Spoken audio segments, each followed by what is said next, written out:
Hello there. This video is about Air Assault in War Thunder.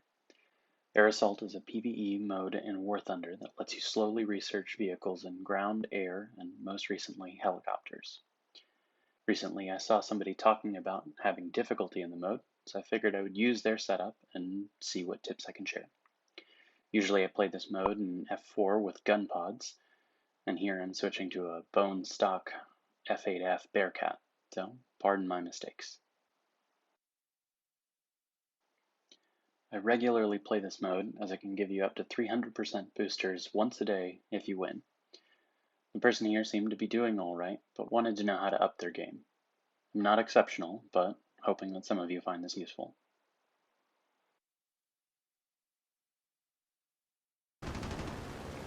First things first, at the start of the match, you can look around. Sometimes you can spot the incoming bombers. First wave will always be bombers. Sometimes you can spot them before the markers appear, which will give you the jump on them. Fortunately, I wasn't able to find them, and we just had to count on the markers here. Next, we'll kind of get a feel for who we have on the team. We want to get a sense of whether or not we're going to be the carriers, or if we're going to be carried. In this case, we're in the top BR vehicle, so it might depend on us to kind of bring the game. This is doubly unfortunate because we are still stock. So here we're locking some targets and using the mini-map to kind of get a feel for what the shape of the formation is. We want to try and approach it at a slight oblique. If we want, we can try and get on their level, so we won't have to shoot up or down. That will make it easier for us to actually hit them. Since we're using cannons here, we want to keep to short bursts. The lead indicator will also show up a little too late for us, so we want to start shooting beforehand. We can get those kills, and then we also want to load up with a 7, maybe 800 meter convergence if possible. As soon as we pass the targets, we want to loop down. Pretty much always loop down. You want to slot in at the back of the formation. Here you can see it turned a little too late. The formation is pulling away. That stock engine is hurting us. With some lead, we can still pick off a few of the stragglers. Assists are good too. They count for a good bit of score, so don't be obsessed with always getting the kills only.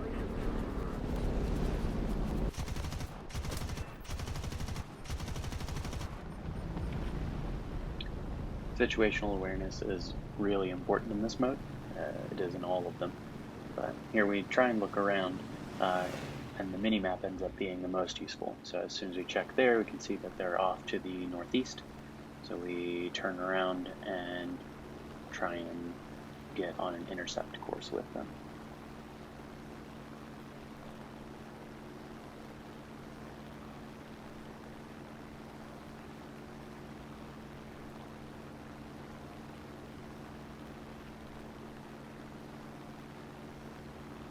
Quick check on the scoreboard. We can see that we're doing all right, despite being stock.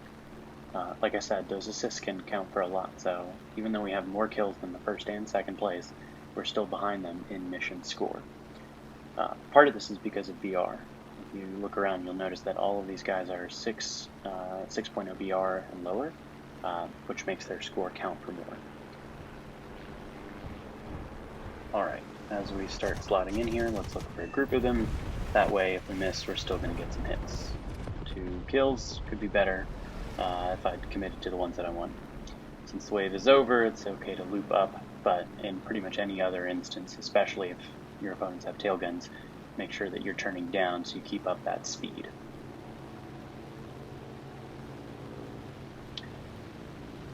This next wave is coming up, so let's try and plan to intercept ahead of that formation. This will let us get another nicely lined up shot rather than trying to come in on the sides and then just tailing them. Notice pretty much everyone else is heading directly for the lead plane. Instead, we're going to try and get them from the front.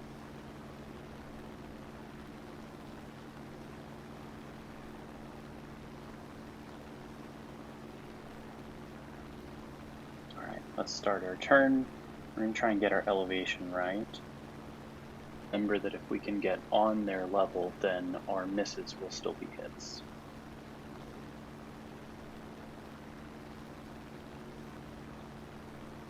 And we'll start lining up on our targets. Take a couple leading shots right here. Take a snapshot right there, and then start spraying into those groups. And miss that tail right there, unfortunately. Immediately loop down, and now we're going to switch to the next bomber. We want to try and shift away from ones that we've already shot, if possible. Even though the lead indicator isn't showing up on a lot of these, we want to make sure that we're getting the most use out of that longer convergence.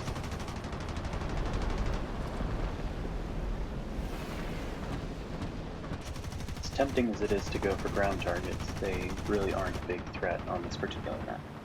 It's a different story on Norway, but for pretty much every other map, bombers are generally the biggest threat. If your plane can take bombs, but not gun pods, then sometimes you can drop ordnance from this altitude, but be aware that it can slow you down pretty bad.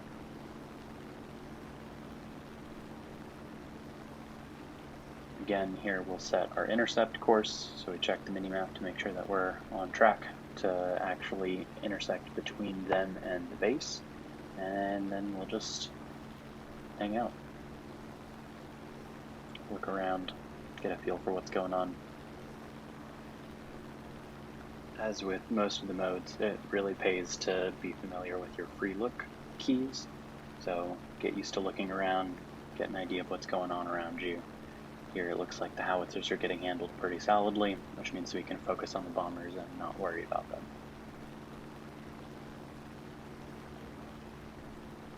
We'll go ahead and give a quick acknowledgement on those howitzers, then watch our fire. Make sure we don't hit that friendly there. A couple more mediocre tail shots. And we'll turn down, and then again, importantly, we'll switch off to another target. We'll get an assist on that first one, and it might even crash on its own. So might as well start working on the next ones. Unfortunately, I'm not getting my deflection right, so we're going to go ahead and move on to another one so we can try and get a different solution there.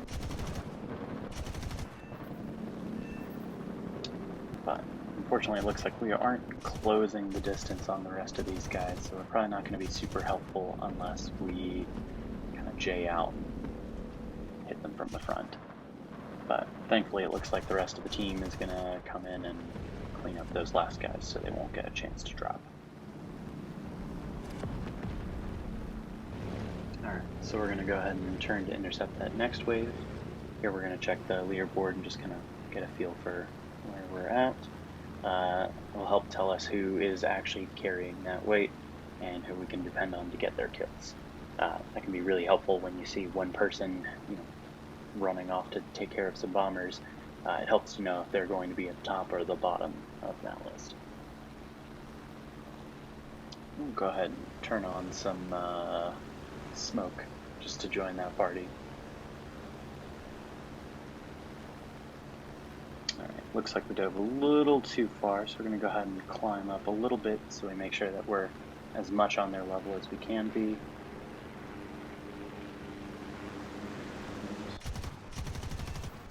Fortunately, kind of poor aim on my part. I did manage to get one, but since these guys are pretty slow, and we're coming out of a fast dive, we're going to go ahead and take the loop up, so we'll be a little bit slower. This is where trigger discipline is really critical. If you have a whole flight in front of you, and you aren't under attack, you better make those shots count. Here in this game, I'm using these cannons for pretty much the first time, and I'm probably being a little too stingy with this ammo. It seems like every time that I'm reloading, I still have probably about half the stores left. I could probably afford to hold down a little bit longer on each of those bursts. Though, in this case, my crew skills are pretty poor, and I really can't afford to jam the guns. Having to reload in the middle of a perfect opportunity is a real shame. So here we've finished that last wave, and we're moving on to this next one. If we were entirely focused on score, this would be a good opportunity to J out and gain some altitude. But in this case, it seems like we've probably got this match in the bag, and I'd rather keep that Silver Lion stuff. So we'll just cruise around, admire this fancy skin.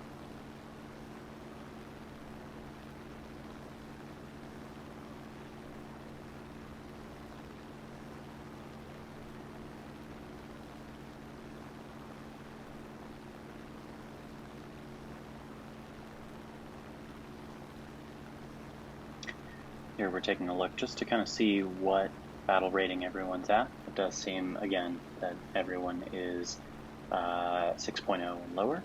It does seem like we are the highest battle rating here. This will kind of be a repeat of what we've done on the previous waves. We want to try and get roughly onto their level, again, so that our misses will be hits. We're going to try and line up where everybody is. Right now the biggest part is just to climb a little bit and kind of come down onto them. So as soon as we saw that new enemies, we definitely want to see who's up next. So it looks like we've got some bombers coming up after this. That's good to keep in mind. So here we're going to get a couple of our hits, get those kills, go ahead and loop down, take a couple more of these guys while opportunity is here. Get them. Got snapped up. Alright, and then we'll go ahead and J out. Since the bombers are now coming in from the exact opposite side, we definitely want to J out for this. This will give us both that altitude and speed. In props, it just takes forever to cross these maps, and if we wait to climb, we're just not going to get a good opportunity to engage these before they're ready to drop. So here we are actually probably going to end up being the point of the spear. So again, we'll get to get our first pick of these guys. So here we're locking on the targets, getting a feel for where they are in that formation. Again, we want to pick that front of it so we can kind of get a bead on how they're lined up. So we want to try and get a couple of them in a row.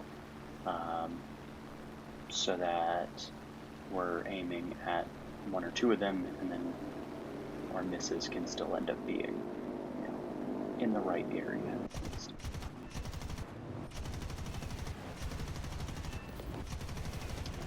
Perfect. Again, as we start kind of approaching from the side, we need to lead a little bit more, and that can be hard to remember. If we can, we'll try and avoid aiming at the ones that we were before. Here we're engaging with short bursts far before the lead indicator shows up, and this counts for a lot. If we can start engaging them before that, we're going to make use of that longer convergence. Let's make sure that we don't hit any of our friendlies that are crossing in front of us.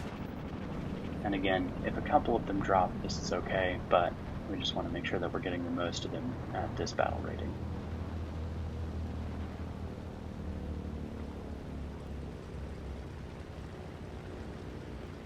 Alright, it looks like we managed to clear them out. We probably missed a couple of them, so it looks like we'll take a little bit of damage on the base. That's alright. So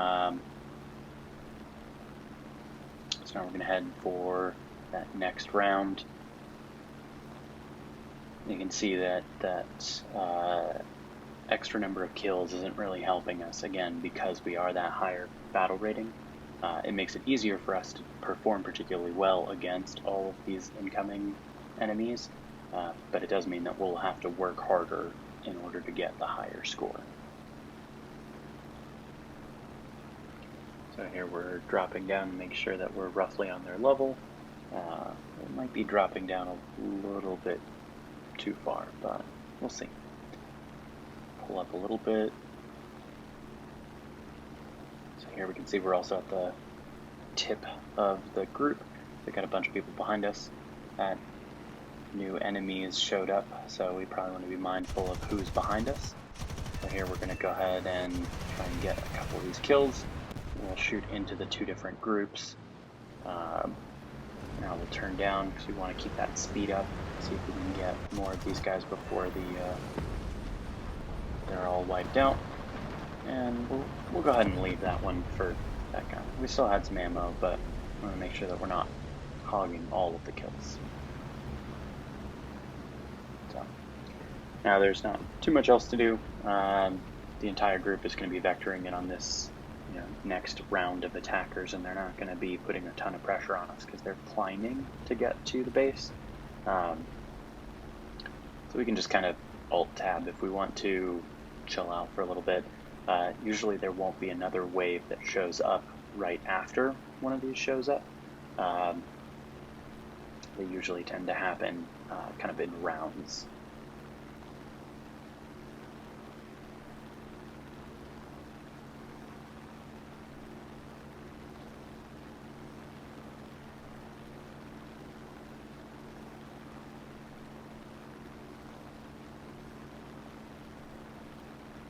Alright, we'll go ahead and check the mini-map and make sure that we're actually going to hit them on the tip of the spear. Looks like we're vectored in and we're on the right elevation. And just check to see where everyone is.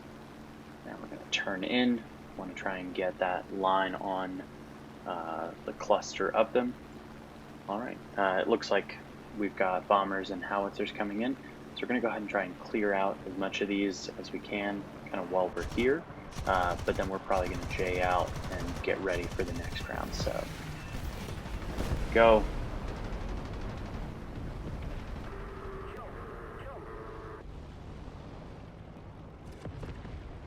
Yeah, so bombers are usually the #1 threat in this mode. We want to make sure that we're always preparing to handle them.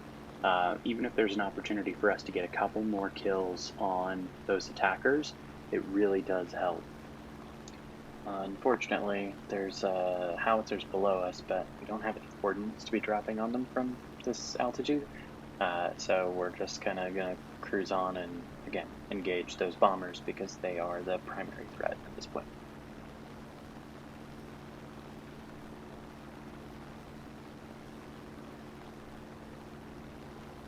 So we're just making sure that we are on the right trajectory. We want to try and pick that line. So we'll get our handful of targets on the way in. Here we can see that the majority of them are on a lower line, and there's a handful of them that are at a higher elevation. So here we're going to focus on that primary group of them that are lower. Awesome. That's what I'm talking about. So there you can see that we had a very consistent firing solution between all of them. So we were kind of approaching on an oblique and they just kept kind of walking into that same area.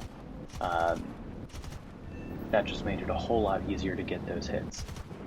Unfortunately, in this case, I turned a little too late. We're kind of falling behind. So we'll get a couple of these. But unfortunately, they're all kind of more than a kilometer out. It's going to be hard to get those hits on these guys. And it probably doesn't help that I'm kind of waffling on which one I want to pick because I'm looking for one that's a little bit closer, and of course, none of them are closer. So just make sure that you're turning soon enough. So turn 3/4 of the way through the group rather than all the way at the end, for example. Thankfully, it does look like our team was able to square away those howitzers.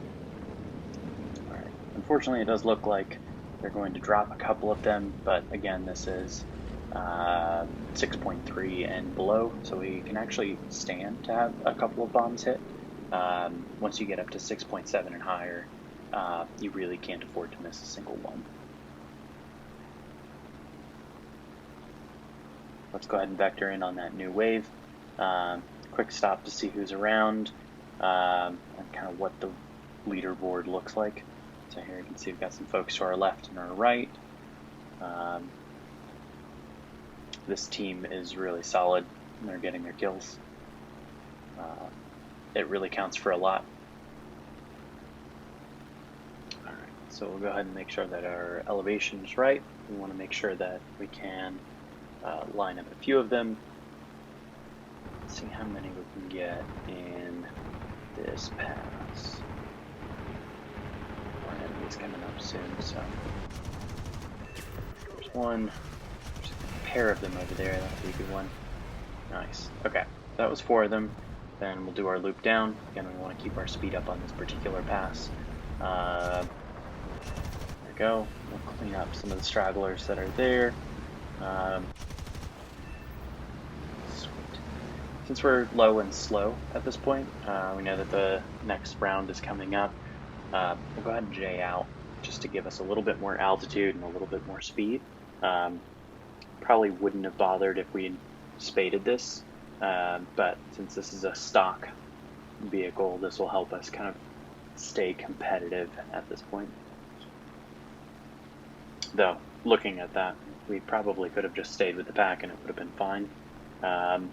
The only difference is that this will give us a little bit better of a lineup for the bombers.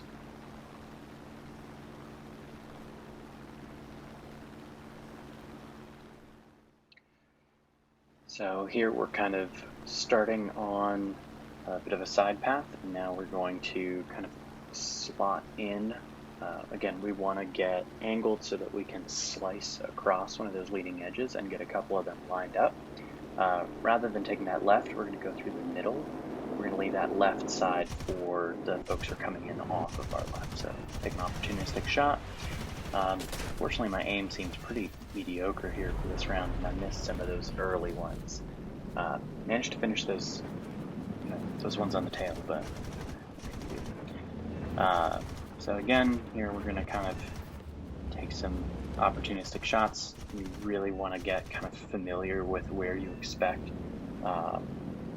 those shells to be going. It really does pay to be able to engage targets beyond the indicated range. There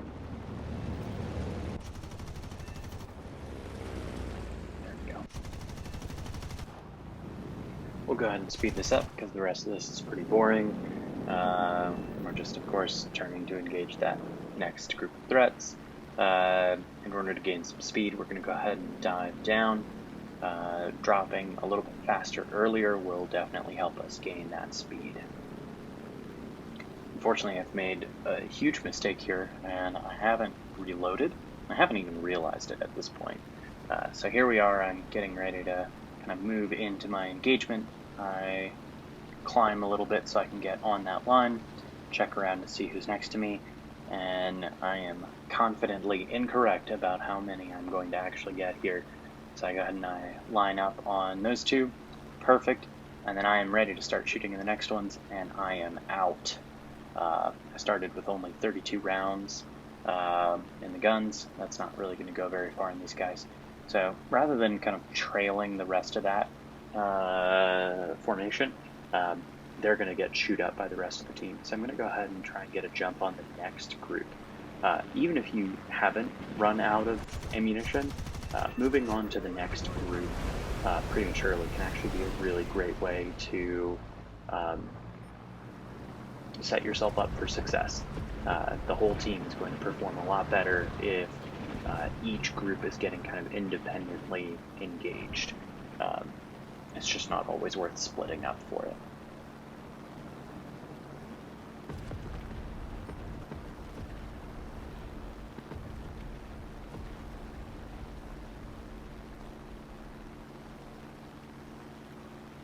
So here I dove a little bit too far, and now I need to climb for it. But here you can really see how aiming at a different elevation is a real challenge. If I'd lined this up a little bit better, this probably would have been a 5, maybe 6 kill pass. Instead, I'm only getting those 3, which is kind of unfortunate. So again, we want to be a little bit slower. We're going to go ahead and pass over the top. We've got a lot of friendlies coming in, so we're going to go ahead and aim for that lower one instead, so we don't hit any friendlies coming in. We'll go ahead and aim for the ones that we haven't been shooting at. Leave that guy alone. Why not? We'll go ahead and clean him up too.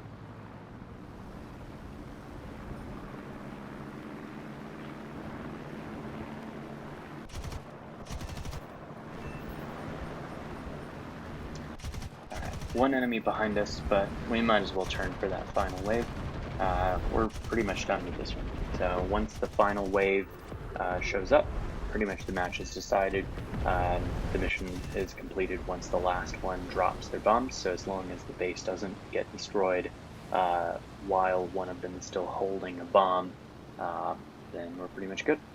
So again, we'll vector for that intercept, and we'll see what we can do. Yeah, not too bad. 60 kills for a stock F8F. I will take that. Here we can see that this F2G is actually coming in from the top. This actually is also another kind of example of how hard it is to get those like disparate elevations when you're trying to line up a few of them. It really does help to be, to have them in a line. So here we go. We're able to line all of these guys up. I even miss a couple of those, and even with that, we're still getting those 3 kills. So hopefully we'll be able to unlock gun pods for the next one, because that can be a real game changer. So we'll go ahead and start from the back, kind of mulch our way through this.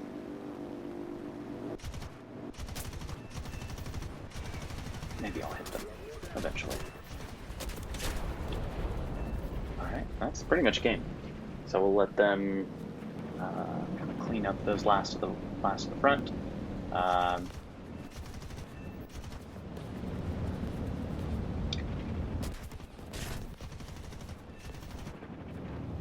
there's the objective. Woo, and we're done.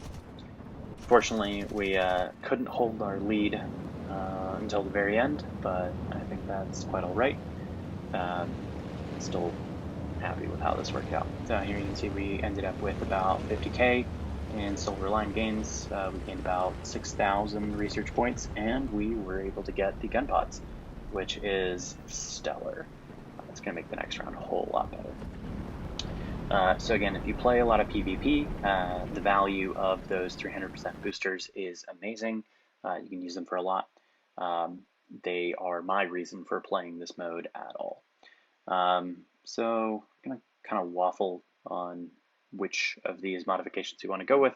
I'm going to go ahead and go with the compressor, because we'll be able to research it completely, and it's worth more than, I think, either the radiator. And then we'll just go ahead and finish researching the radiator. We'll do that next. Cool. Air assault is not the best way to spade a vehicle, but it's not the worst. It does give you a lot of crew research and training, which is pretty helpful. But as you can see, even with 36 crew level, you can still do pretty well in this mode. So there you have it. I hope you found something useful here. Do you play air assault? And if so, what lineup do you run? I'd love to hear about it in the comments.